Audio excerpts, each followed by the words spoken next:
Hello, everybody. This is Rob Fredette with the podcast HODGEPOD, and I'm switching gears tonight on this episode. We're going to be talking music, and I have a musician, Al Nesbitt. He's a pioneer in the music industry, and he's been gracious enough to join me. And he has an album out now called A Million Shiny Things, Al Nesbitt and the Alchemy. 7 songs. It came out earlier in January of this year of 2024. So first things off, Al, welcome to my podcast. Rob, it's so awesome to be here with you. Thanks so much for having me. Been looking forward to this. When I got the notification from AMW, I was like a couple of weeks ago, I was like, oh, awesome. Really looking forward to this. Thank you for taking the time as well. Oh, no problem. And I'm a huge music lover, and I think I told you before we got on here, I'm not musically inclined, so I might have some questions and defining some things for me as far as being a musician. So I love music. Absolutely. I know when I hear good music, so that's good for me. So talk about your album, A Million Shiny Things. It came out earlier this year. And how did you get the inspiration for it? And talk about that if you would. Yeah, absolutely. You know, it's funny because the first album that I had that I came out with doing this sort of genre was an album called Fantastical Adventures Between the Raindrops. And that came out in 2022. And I knew that I wanted to write another album. I could feel that sort of brewing inside of me. I didn't know what I wanted to write about. It was sort of like, you know, it just wasn't making itself known. And I had an interesting situation happen. And I started interacting with this female celebrity on Instagram. Mm-hmm. And it quickly escalated into, like, we started texting each other, and then we started FaceTiming, and then we started, like, just having these hours-long phone conversations and stuff. And so she lives down in L.A. And she goes, well, why don't you come down to visit me? And I was like, all right, this is cool. Like, I'm just, you know, I wasn't trying to, I wasn't trying to read into it more than it was. But I was open. Like, if I've learned anything in the years that I've been alive, it's just to go ahead and sort of go with the flow and especially artistically, you know, if something makes itself known, maybe look through it and find the inspiration for something within that, you know, artistically. And that's kind of like the way I roll. And so long story short, I went ahead and, you know, went down there, rented some space at the Chateau because I'd always wanted to stay there. And long story short, we met up. We had, you know, some time together. It was amazing. It was great.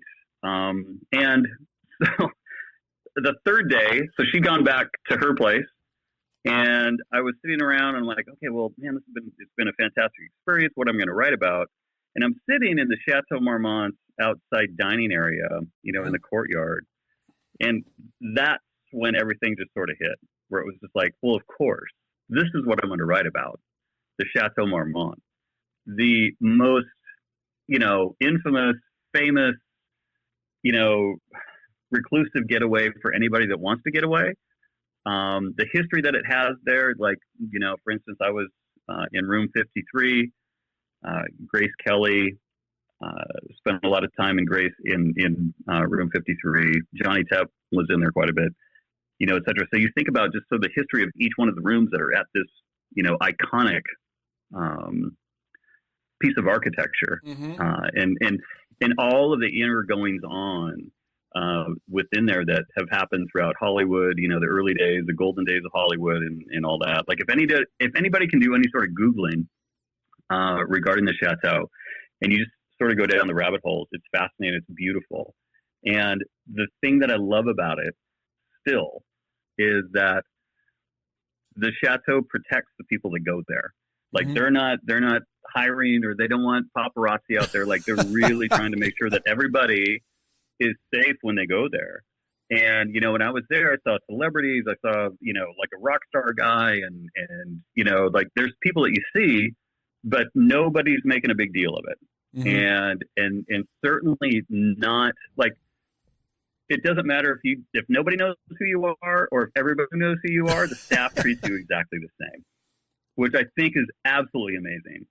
But, you know, for me, it was like I was walking up and down the halls, and I was in the bar area and the sitting area and stuff. And I was just like, this place is so iconic. It's so historic.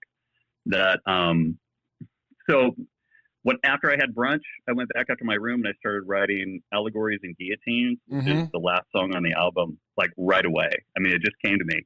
And after that, I got back to Seattle. It was a matter of probably 3 weeks, and I had like all the songs sketched out. You know, I mean, all of the influences were there. There were about 3 songs that didn't make it to the album. But the strongest ones obviously made it. But yeah, I mean, it was just because of the inspiration of that place. The person I got to spend some time with, she was amazing. She's incredible. Haven't talked to her really that much since, but that's okay. I mean, for me, it was all about that experience, that artistic experience, just to go ahead and draw from. Wow. And it's pretty cool. It's pretty cool. Well, you mentioned the hotel years ago. I've been to LA twice, and my wife and I, we stayed at Sunset Strip back in 2008, and we could look to the right out of our hotel. We could see the hotel there, the Chateau. And the first thing I think of is John Belushi died there, and Ghosts of Marmont. You have that, and you have a little excerpt there from like the newscast, and that's the first thing I thought about when I looked at that building. But like you said, that's where the stars go, and it's kind of low key. But that is a remarkable story. It's a cool story, but the thing is that what I love about this, and when you go back to LA, I would encourage you just to go. Like, anybody can go in there. And this is the thing that really sort of sets this place apart from everywhere else. It's like they welcome anybody to come in, but nobody thinks that they can go in. So, like, even if you're not staying there, you can still go into the restaurant and the bar, right? And they'll treat you like you are there and that you're with them. And I can't speak highly enough of that. It was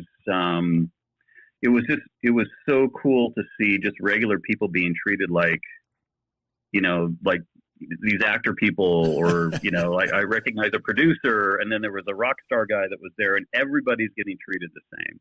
That's awesome. It was refreshing. It was really cool. Yeah, it was really cool. So, I mean, to that point, it was that sparked that was the ignition for the inspiration. I got back to Seattle where I live, and, just commenced writing, and I was done with these songs probably after like 3 weeks.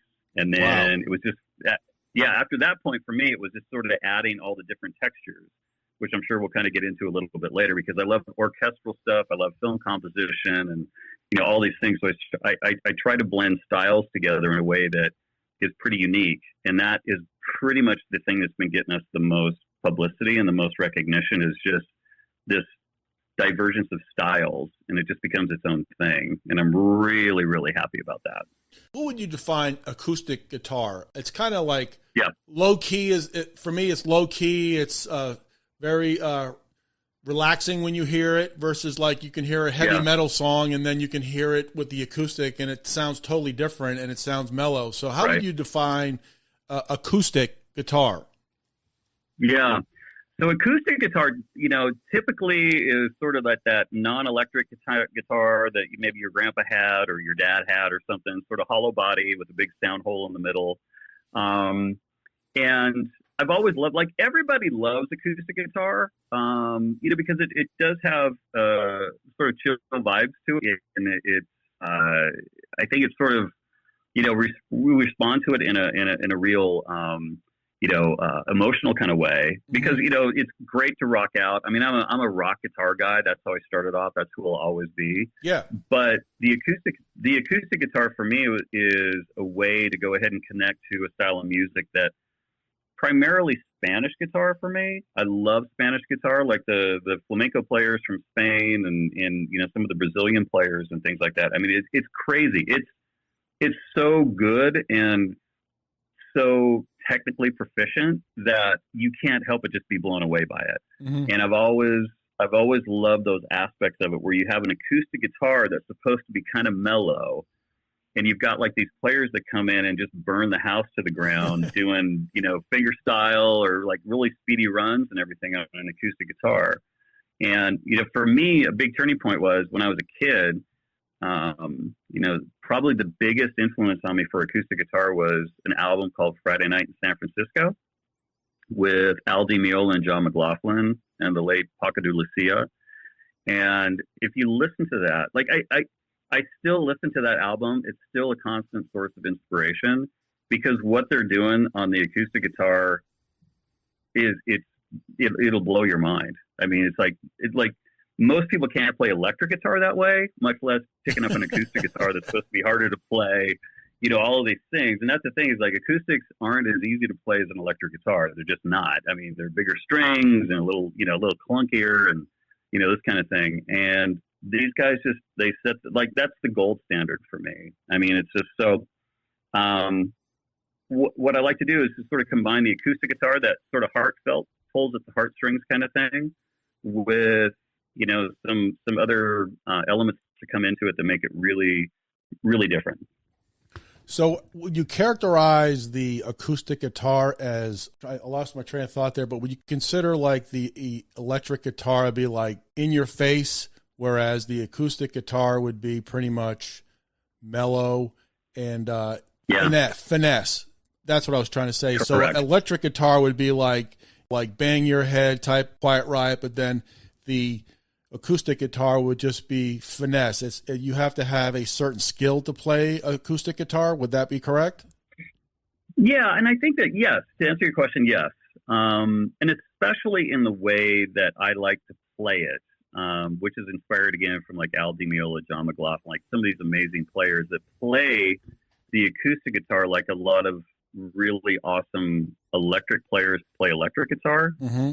Where I don't want to say it's shredding, but like they're able to do on an acoustic guitar what most people can only do on an electric guitar.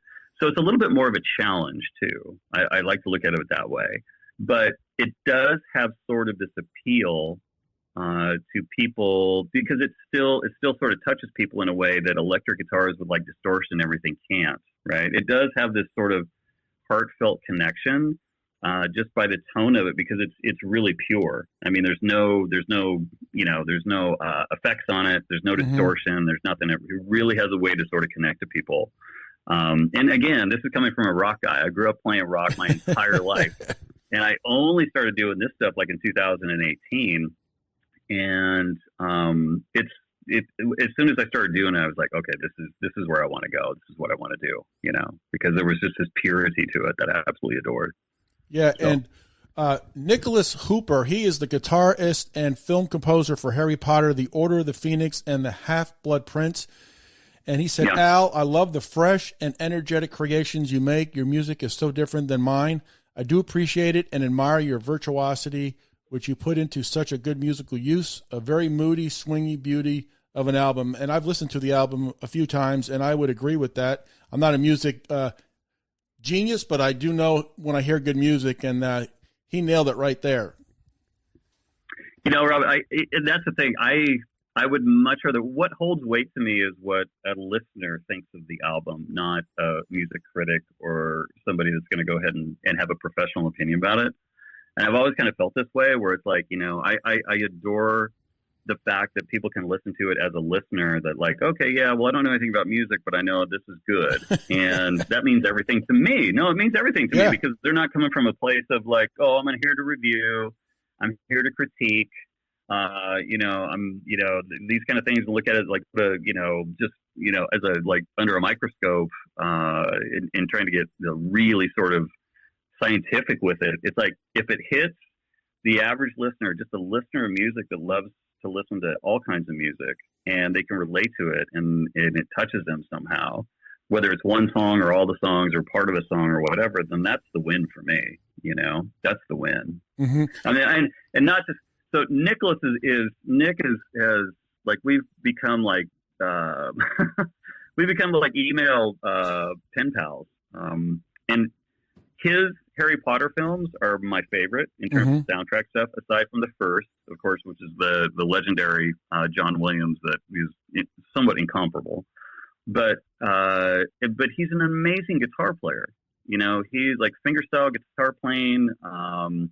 If people want to go on and YouTube him, I encourage that because it's mastery. So he actually went to conservatory over in England for guitar and then composition.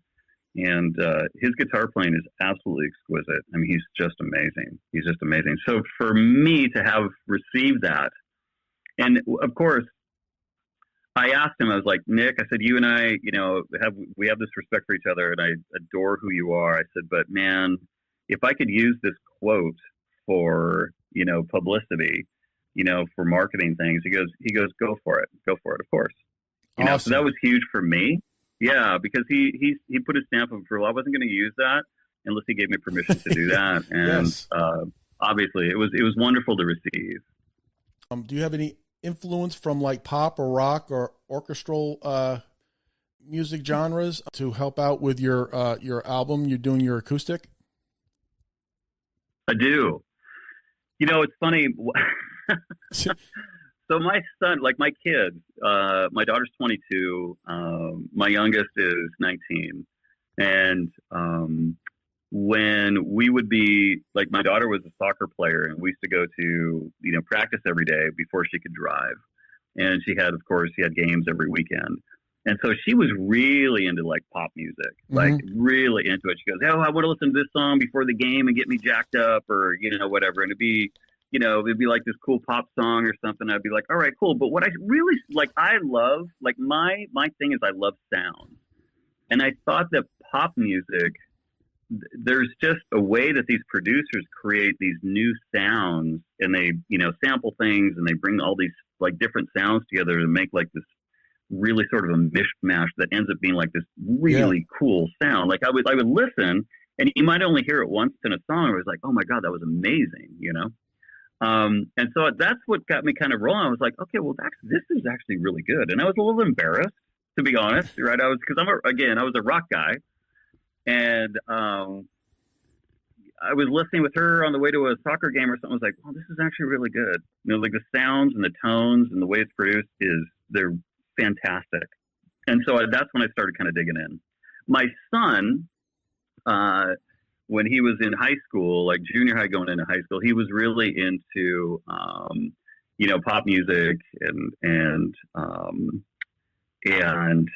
so we would be going into, we'd be coming back. I'd pick him up from school. We'd be going back to my place and everything, and we'd just be listening to this, all of these artists that he was really totally into. One of the ones that really, oh God, this is really, but from a production standpoint, Panic at the Disco. Yeah. Panic at the Disco is huge. There was a few of the albums where I was like, okay, cool. It's like, if you listen to some of those things, they've got strings for just one section, and then really distorted guitar, and then they bring the strings back in, and like this really cool sort of, 808 sort of, hip hop beat just for just a little bit. And then we go back, and I was like, man, just the production of it was so good. And I was always in the back of my mind, I was like, what? I mean, could I possibly even bridge? What would that look like if I acoustic guitar and have that sort of production? What would it look like? And so, a few years later, I ended up just, trying to experiment with it and try to find it all out. A Million Shiny Things was sort of the top of the mountain for it, because I had some help on this album, and a co-producer who is absolutely phenomenal. And he helped bring all of the ideas and the sounds that I had in my head. And I would tell them literally, we'd be on a phone, I'd be like, okay, or on a FaceTime, and I'd be like, this is what I'm hearing. I'm like, or something, he's like, oh yeah, I think I got it, and so he would go, and then sure enough, within like a half hour, he'd have it. And I was just like, okay, cool. So I actually had a partner in crime for the co-producing on this album. And if you listen to this album versus the first one, which was completely self-produced and self-mixed and everything else, it was a complete DIY, just do it yourself, right? And but the second one, I had the collaborative help with Big Chris Flores, who's done a lot of stuff with Slash. He did George Lynch's last album, the Lynch Mob album. And he goes, man, I've never done anything like this before.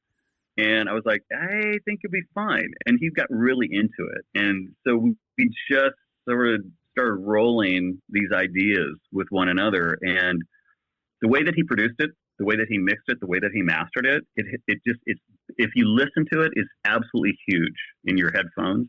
And you'll hear things 20 times from now that you won't notice now. I mean, he's just done a brilliant job. So it was wonderful actually having a partner in crime for this particular album. Yeah. You had mentioned sounds. There's like sounds in songs that I like, from the 80s and the 70s. Like one, for instance, is Phil Collins, Don't Lose My Number. And he's got these little quirks in the song. And without those quirks, that song would not have been as popular. I just love the little things that he has. He even did it with Genesis. And then that's what I love, sounds like that, because that's what makes the song so appealing. And I understand what you said about that. That's pretty awesome. Totally.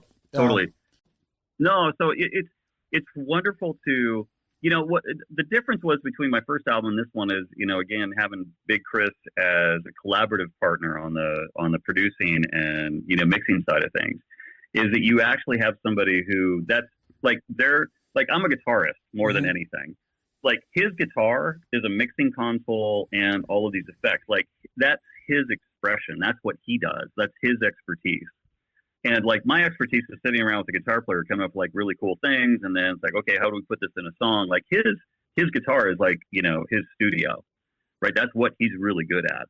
And so I'd never worked with anybody that was as intuitively tuned in and connected to the ideas that I had. Never once said, oh, well, that's a stupid idea. Like, it was always welcoming. It was always like, all right, cool. And literally, like, we try things and it'd be like, oh, that's stupid. Next. Okay. Onto something else. Right. But one thing I'm most proud of, and it started with the first solo album that I did, is like, I never threw away an idea before I actually worked it out and tried it. Right. So I'd have something in my mind. I was like, what happened if what would happen if I blended these three, sounds together? It might sound cool. It might not, half the time it didn't sound good at all. So you just go ahead. But I never once said, okay, well, that's a dumb idea, I'm not going to try it. So I tried everything. And what's cool about that is when something actually sounds like it's a successful sort of sound that you wouldn't normally have come up with, like that sense of experimentation, there's a freedom with that. And that's where like real artistry starts happening. And, like I venture in that sandbox a little bit, but like really good producers, that's where they live. It's all about trying to come up with like really cool sounds and how do we make this sound way different than this part, and all those things. I mean, it's so to be able to actually work with somebody that was that creative and that well-versed, in their, part of the sandbox. So made all the difference in the world. So like when you said about sound, so how long did it take you? You said it took 3 weeks. So what's amazing about bands and musicians, I've had musicians on my podcast and they've talked about they'll get an idea at like 2 a.m. and they'll do it, or they'll be driving and they'll put it on their phone and you hear and they'll go back to it so that they don't lose it. Is that something that you deal with on a daily basis when you're getting ready with your final product of the album? Absolutely. And the biggest tool that I have is on the iPhone, the voice recorder. Yeah. And like, I'll come up with an idea. And especially like when I was down there, when I was staying at the Chateau, like I was down there for like 2 days or 3 days after, all the fun that I had. And then I started writing, and every single one of the ideas was on the voice recorder on the iPhone, What I find myself in is when I'm writing, it's like my hours, like day becomes night. Like I don't have any sort of set schedule at all. Like I could be writing from 9 a.m. till 4 a.m. or whatever. And then I sleep for a day. And then it's, I almost become a vampire almost, because when that inspiration and all of those things are colliding at the same time, man, you gotta cash in on that. You got to take it while it's there.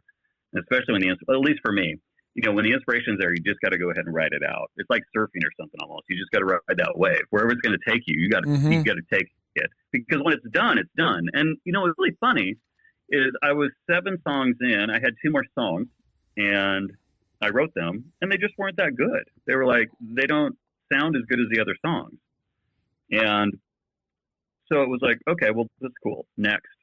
And I was done at that point. Like I couldn't have written another song for this album if I'd had a gun to my head, like, because it already crested. It was starting to go down the last 2 songs.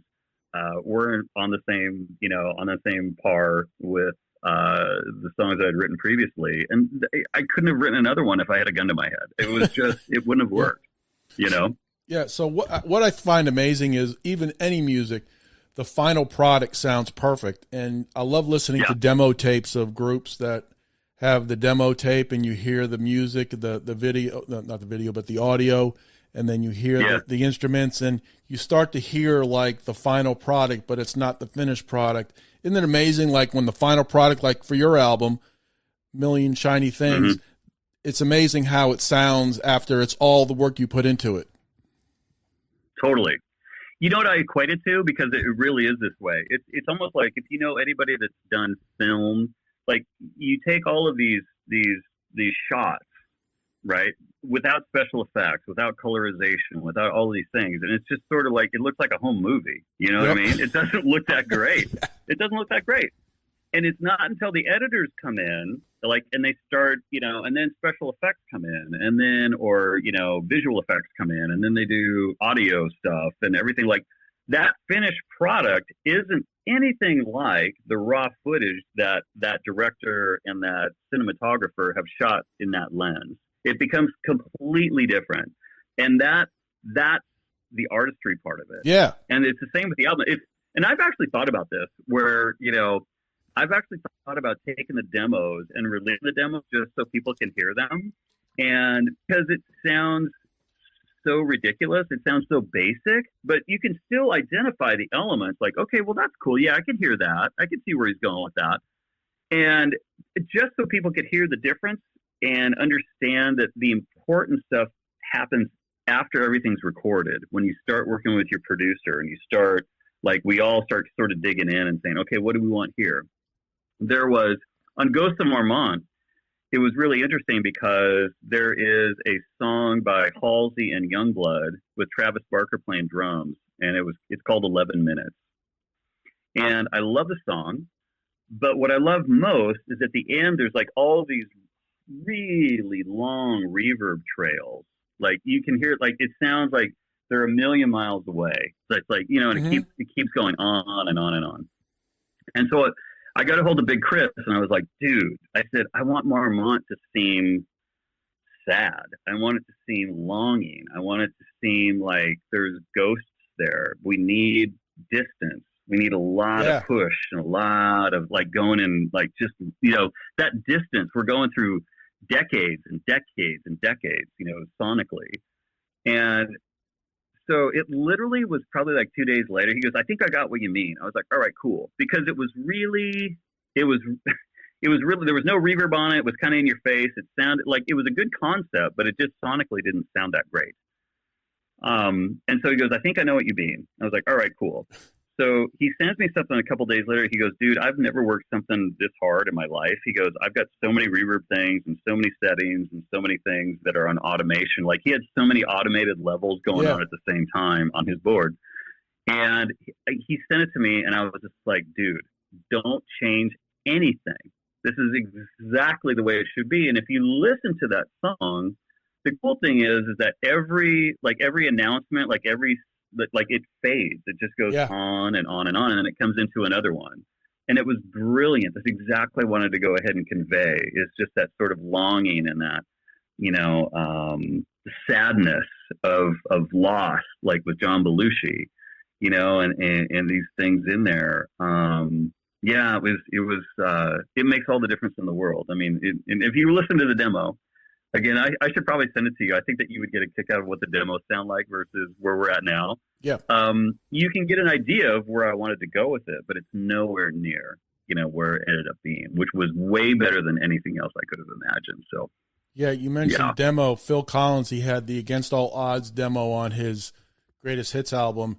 It's just the piano. It's amazing. It's just that I heard it, and it's just it sucks you in for 3 minutes, and it's it sounds. I put that on the radio and play that on the radio if that was eligible to do so. But totally, yeah. I mean, it's amazing. And when I was doing research for our episode here, I'm pretty well versed in rock. I don't think I'm an expert, but I'm well versed. And I looked up acoustic songs by bands we're getting off on a tangent here, but I found that fascinating. Jane's Addiction, Jane says that's acoustic. Yep. Extreme, with More Than Yep. Words, 1990. More Than Words. The Black Yep. Crows, She Talks to Angels. And then you Yep. had mentioned Slash earlier, Guns N' Roses, 1988, Patience. And I'm like, wow, Yep. I learned something new today. I mean, never thought of that. Yeah, totally. And, it goes to those things where, again, it's like when you hear just like these simple chords with a hollow body guitar, or even an electric acoustic, which is like an acoustic that you plug into your amplifier, and it's just an electrified version of an guitar. It has this appeal to your heart and your soul, and it brings you in. And if there's something there that can bring you into it, it just has a way of connecting to, I don't know, maybe the more longing parts of us. And I don't know why, but yeah, I've always been a huge fan of acoustic music, and some of the stuff that David Bowie did really stands out. Like some of the Mars stuff, and I mean it's just brilliant, and again that's been stuff that I've heard my entire life almost. So yeah, acoustic guitar has always been on the forefront of of music that was important to me, but also music, because I remember being in these rock bands, kind of the same thing, where it was like we would always have an acoustic guitar number. We would always have an acoustic guitar song in the set, usually, for our original stuff and everything. So it was never, it wasn't like it was this new idea. It had always sort of been there, and I think that most of us, if we kind of reflected on that, we'd all kind of, realize that, for the other bands and things that we've listened to. It's always been there. You said you're from Seattle, so I have to ask, at Nirvana Unplugged, that has to be the best Unplugged of all time. No, I agree. And, it was really cool, like full circle for this stuff. So I was a little bit older. So, my genre and my decade were 80s going into the 90s, just given my age. What I thought was really amazing, though. So my son is super musical. Way more musical naturally than I ever thought about being. Like, I've worked my ass off to go ahead and be as good as I am. And there wasn't like this sort of natural sort of talent. Like, I just gravitated towards it and I really loved it. So I played a lot all the time, but I sort of had to good. Yeah. My son is kind of the opposite, where it's like, he loves music but he's naturally good at it. And so like, he started off playing stand-up bass in junior high, and, it was just a matter of weeks before he was like sight reading and playing. And then he picked up the guitar and, he just started playing these things. But the cool thing was, my point was, is he came up about a year and a half ago, and he goes, why didn't you tell me about Nirvana? I was like, what? He goes, why didn't you tell me about Nirvana? He goes, it's so badass. Like at that point he was 18, and, he's giving me a hard time because I never exposed him to, and I was like, wow, that's a dad fail, right? That's a dad fail. But, we watched, countless hours of Nirvana, and especially that acoustic set, right? That unplugged set. And then like an original Paramount Theater, show, I think on Halloween, I don't know, maybe 1990 or something, that somebody like almost like videotaped, and it's really grainy and kind of shitty, but it's raw and brilliant. And it's so cool how music can cross age gaps. Music is a thing that sort of like brings us all together as Absolutely humans, and more so I think than any other, artistic form or way, because it's like, not everybody likes ballet, not everybody likes opera, not everybody likes going to the art museum or whatever. Like, art is amazing. To me, art is everything. But there's not too many people that don't like music of some form. Right. You know what I mean? And as long as someone has that sort of identification and loves some form of music, like, and they can go to a show or they can go to a concert or they can go somewhere, it's like they're going to connect with people. Like, music has a way of people bringing people together, like, that is unparalleled in terms of just having everybody be on the same page for a certain amount of time. It doesn't matter your race, your religion, your political beliefs. You're 100% all this stuff. right. Like and I love that. It's the thing that means probably the most about music that means the most for me is that it's just for an hour and a half, for 90 minutes, we can just all be human beings, appreciating the same thing at the same time. And I can't think of too many other things that can actually bring people together on that level. And it's beautiful. Yeah. Absolutely beautiful. You had mentioned the Unplugged Nirvana show that they did. My favorite song off that album is Lake of Fire, and I love the Meat Puppets were on with them, and I love the cutaways of the video of that video. I could watch that video 1,000 times, just the way it was amazing. It just an unbelievable video that just for that song. I mean, the whole show was awesome, but the way they did Lake of Fire was just extraordinary. I loved it. Yeah, agreed. So let me ask you this. You said it's hard work. So how hard is it? It must be it's hard doing an album and putting music together because the final product sounds wonderful, but it is really hard work. You know, it is, but like I play guitar every day because I love to play guitar, and you know, I've aside from a window of time that you know I got married and had some kids and did something. I played every day. I've been playing every day since I was 15 years old, except for, and it was a pretty wide gap. But when I got back into it, I just love to play, and so the love for just playing is there. But when you're composing and you're creating something, it's completely different. It's one thing to sit here and I can sit here in my studio and I can turn on a movie because I'm totally ADD, so I need something on in the background to go ahead and sort of keep me sort of in and out of so I'm not just I don't get lost that way. As long as I have something visually on in the background, I'm fine. I can keep focused. But it's completely different when you're writing and composing elements and parts for songs versus just sitting around noodling and practicing and playing. I love it more because it's more meaningful because you're going to have an end product. Like when I'm sitting around practicing, whether it's for a live show like what I'm doing right now, we're getting ready. We're in rehearsals for some shows coming up starting in June. Like you don't see the payoff in that until you start playing live. So you just kind of have to go through. It's almost like lifting weights. It's like you just got to kind of go through and just know at a certain amount of time, like you're going to be a little more cut than you are right now or whatever. But when you're composing and you're creating, you're going to have an end result. You're going to have an end package of some kind, right? And it's challenging, but it's literally for me the most beautiful thing because, like, I hear in my head, and this is kind of the thing that's always kind of messed with me. And again, sort of circling back around to what when my son was listening to Panic at the Disco, like when I started hearing strings and rock guitar. And, like a hip hop beat and then going back into like a cello thing, and shit. Like I was just like, that is so dope. That is so cool. Because in my head, that's how I hear things. Like I hear strings and orchestral things in my head like all the time. And, so for me, it's basically just trying to get it out. It's just trying to get it out and, recording it and then trimming what doesn't need to be there, like what's not, because what I do is I throw everything against the wall. So if I hear it, I'll put it into tracks. And then what you start to do is you start pulling things out that don't need to be there. But when you're in that sort of creative flow, I throw everything up against the wall, see what sticks. Not everything's going to stick. Not everything's going to fit. And that's okay. But I allow myself that sort of,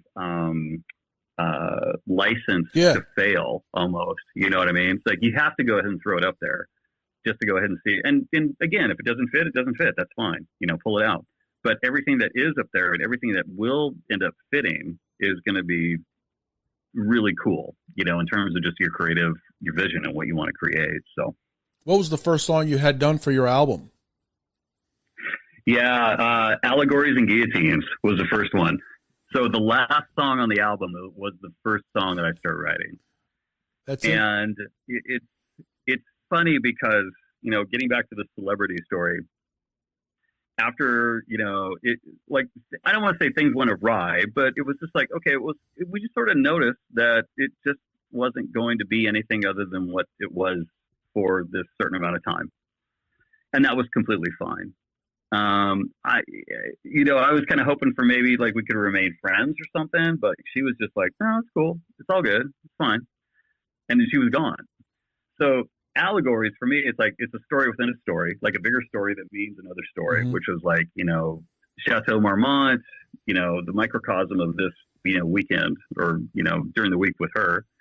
And then, the Guillotines, because it was just off with my head. It was like there was no friendship or anything afterwards. It was just done. Right. Yeah. So that was the first. I started writing that on the balcony of room 53 a couple days before I left the chateau. And it just came out. Like if you listen to like this sort of like arpeggiated, guitar chord thing going into it, the melody came up right away. Like everything started happening really, really fast. So I started writing that, and I started writing room 53 down there. And then when I got back here to Seattle, the rest of the songs came, and pretty quickly. So that must have been crazy. Room 53. Grace Kelly stayed in the room. Who else stayed in the room? That you must have been like, wow. And that's the crazy thing about that, right? So, like again, and I would urge all of your listeners to go ahead and just Google Chateau Marmont and just start going through the rooms. Just say room 49, room 46, room, whatever. And it lists out like all these people that have stayed there or what happened in the elevator or, whatever between these two actors on the way from an Oscar party or whatever. It's crazy. But the wild thing is that there's no tattling. Like that place really, really sequesters and wants to preserve the safe space sort of mentality for anybody that goes there. And so Grace Kelly was there when she was, I think, 19. Wow. She stayed there for quite a while. Jeez. She got her party on, and she was, there was some instances where, there was some gentlemen, and there's some history there. Kate Moss, Johnny Depp, room 53, repeated, but they were in every room. So I don't know if that's anything that's like really special, but it doesn't matter what room you go to. I mean, there were some people like Keanu Reeves stayed in, some of those rooms. Like he stayed at the Chateau for years. He didn't buy a house in Hollywood. He didn't do anything. He just stayed at the Chateau. And there's a lot of people that have done that. And it's just this, it still intrigues me. It's still, that is fascinating. Intrigued. It is. Man. And that's the thing. I'm sort of a history nerd anyway. And so when I was there, I was just like, this place has seen so much. Like, Bogart, like Marilyn Monroe. I mean, Lucille Ball. There's this story about Desi Arnaz and Lucille Ball. Like whenever they'd fight, he'd go to the chateau. She came over to the chateau, and I don't know if they were I don't think that they were.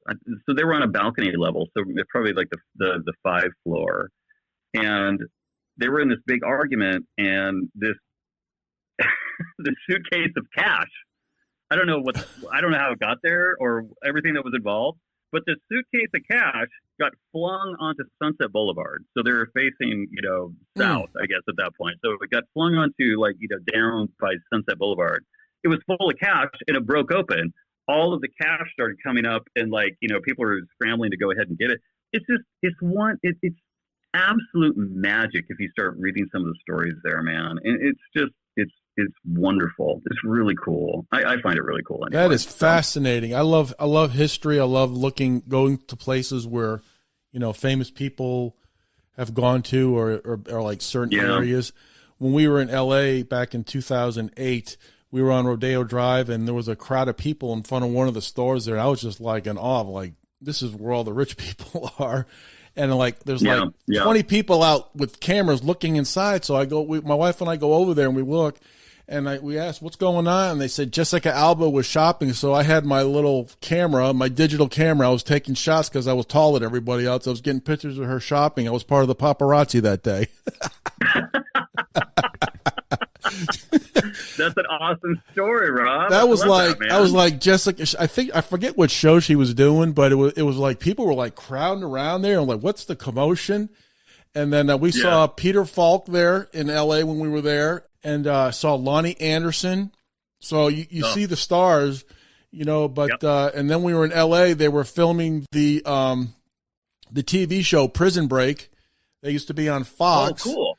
And Yeah. I had a USC T-shirt on, and I guess I walked through one of the scenes they were filming, and they had to stop. So Is that right? We got to stop. Yeah, we got to stop because filming. you walked through the scene. Yeah, I kid you not. Some guy said this guy in the USC shirt doesn't fit. I don't know what's going on. I was clueless. See. That happened. I couldn't believe it. My wife go, "What did you do?" I said, "I don't know."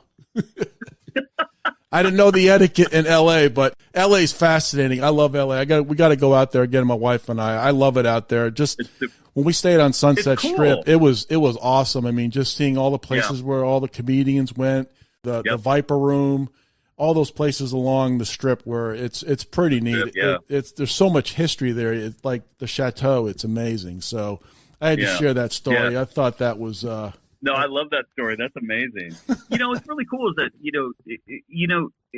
it seems to sort of carry on throughout the decades, and and it doesn't matter what you think in terms of like these some of these artists and stuff. Like Miley Cyrus stays there a lot, and Miley Cyrus. I think she was there over New Year's or the holidays or something, and she was there for a prolonged amount of time. And she would just show up downstairs. There's this big lounge area with piano. And she hired a piano player. And she would just go ahead and do an impromptu show.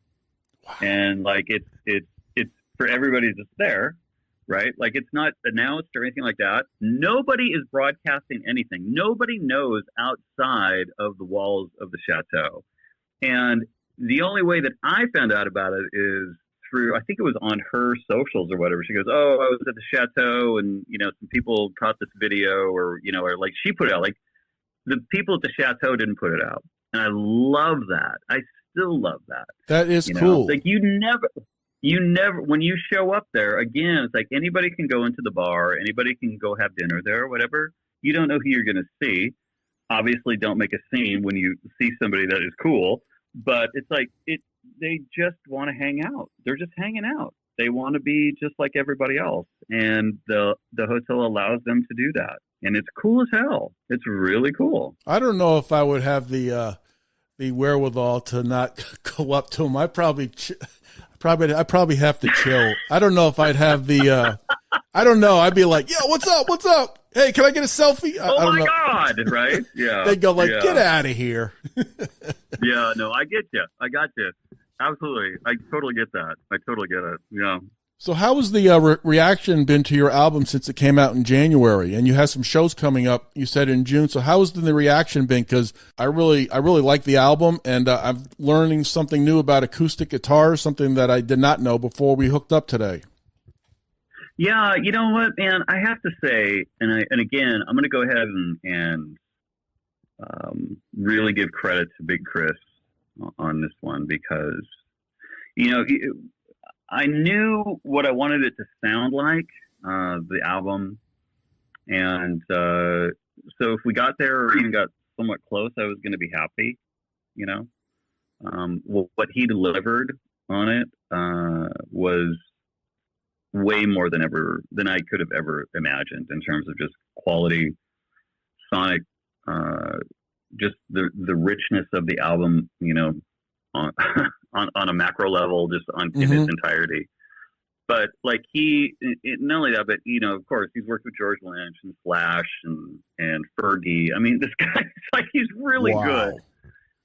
But he came up with some guitar parts. He's like, "Hey, dude," he goes, "I'm hearing some guitar things here." He goes, "I want you to do some octave things on electric guitar." I was like, "I don't want to play electric guitar here, dude." It's like all of my shit is put back up. It's like it's already packed. I said, "Can you play it?" And he goes, "Well, yeah. Do you want me to play on it?" I was like, "Yeah, dude, go ahead and go for it." And he played some electric guitar on it, and it's brilliant, so I didn't have to do it. Like, you know what I mean? Because all of my recording gear was already put up. I was already moved on. I've already started, starting to get into the rehearsal, play live mentality, and so I was done with the recording side of it. But he showed up and he did it, and so. It's been received really, really well. Good. And again, I want him to go ahead and get full credit because I think that he deserves it. he took a lot of the demo stuff that we had and made it so much better because of his expertise than I could have ever hoped for. So he gets all the credit for that. And I want everybody to know that. Big Chris Flores, you'll find him. He's amazing. If anybody, has an album or songs or anything, he's so creative. He works with all styles. I think he literally cut his teeth with Babyface at Babyface's album. So he was doing hip hop.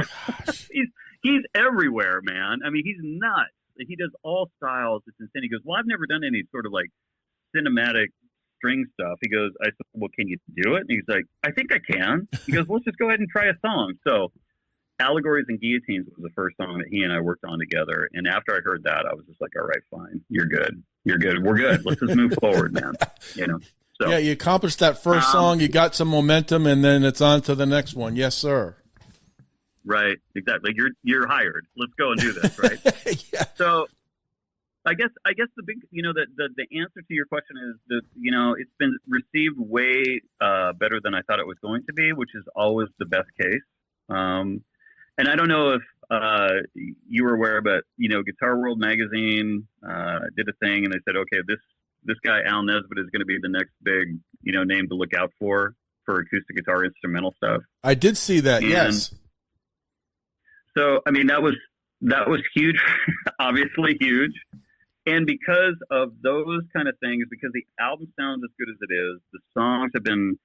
Blowback seems to be is one of the songs on the album, and it has sort of this pop appeal, and it's getting literally probably 10 times more streams than the rest of our songs are getting. It has great melodies. It's really, really lush. It sounds amazing. And the melodies are really catchy. So that seems to be the song that's sort of breaking. And we're about to do a 3-month campaign with this. I guess they do a lot of festivals. They do a lot of festivals globally, internationally, music festivals. And we want to go ahead and promote this song. We know that's going to be a huge hit. We want to go ahead and get it on our platforms, like all of our platforms. We want to get it out there, and hopefully you guys can go ahead and start doing some live stuff on these festivals, these international festivals. So that seems to be where things are going. A few of my, I guess heroes like Al Di Meola, John McLaughlin. We've had a really good response from some of the musicians and artists that have worked with the most incredible talents in the world that want to end up playing, with us live. And, so I've got Hans Zimmer's violinist that is on board for the next couple shows that we're going to do. I just spoke with his cellist.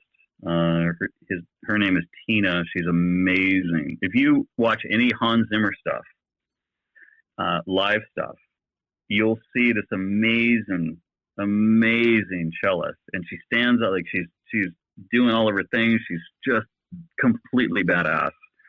She's go ahead and be on, the next song that we're recording and maybe some live shows as well. So, it's to answer your question, things have gone way better than I thought they were going to.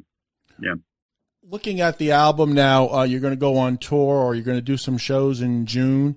What about some scores that you were mentioning, John Williams earlier? Some of the scores, he is like the all-time great. My all-time favorite one from him was the soundtrack from E.T. Absolutely blew me away. One of my all-time favorite movies. Yeah. There are. I love film music, and film music has always been really, really hugely inspirational for me, Rob, because of the impact. I have some obviously, just like everybody else, I have some favorite movies of all time, and if you pull the music away from that movie or movies, it's just it's not the same. Star Wars wouldn't be Star Wars without that da-da, yes. When it opens up and we start going into the scrolling thing and all that, right? John Williams. Harry Potter movie, John Williams. I mean, so you can't separate the music from the film, and that is so powerful, and it's everything. I'm a huge Harry Potter nerd. I just love the movies. For no other reason because my kids love them and I grew up with them, all these different ages and we're watching Harry Potter at Christmas instead of, whatever Christmas movie we were watching Harry Potter. But the music has always been synonymous with just feeling good and just this intensity and brilliance. Nicholas, aside from John Williams, Nicholas Hooper was my favorite Harry Potter scores. I mean, I thought what he did was absolutely brilliant. So it was amazing we were able to connect. Another one that I really love, his name's Paolo Bonvino, and I watched this series on Netflix called The Medici, which from the Medicis and from Florence, and, their impact that they had in like the Renaissance and everything. And he brought like rock guitar with strings. It was almost like that, again, it's almost like that Panic at the Disco thing, like all these different, elements and styles and genres all mixed into one. And it was just absolutely brilliant. I'm like, damn, that's so good. That is so good, and if I could take that sort of impact and still play some really badass guitar, like, because for me, I want to show off a little bit, but I don't want to all be about me showing off on guitar. You know what I mean? Because that gets boring for the average listener. And I totally get that. So let's make it musical. Like, I'll do some cool stuff.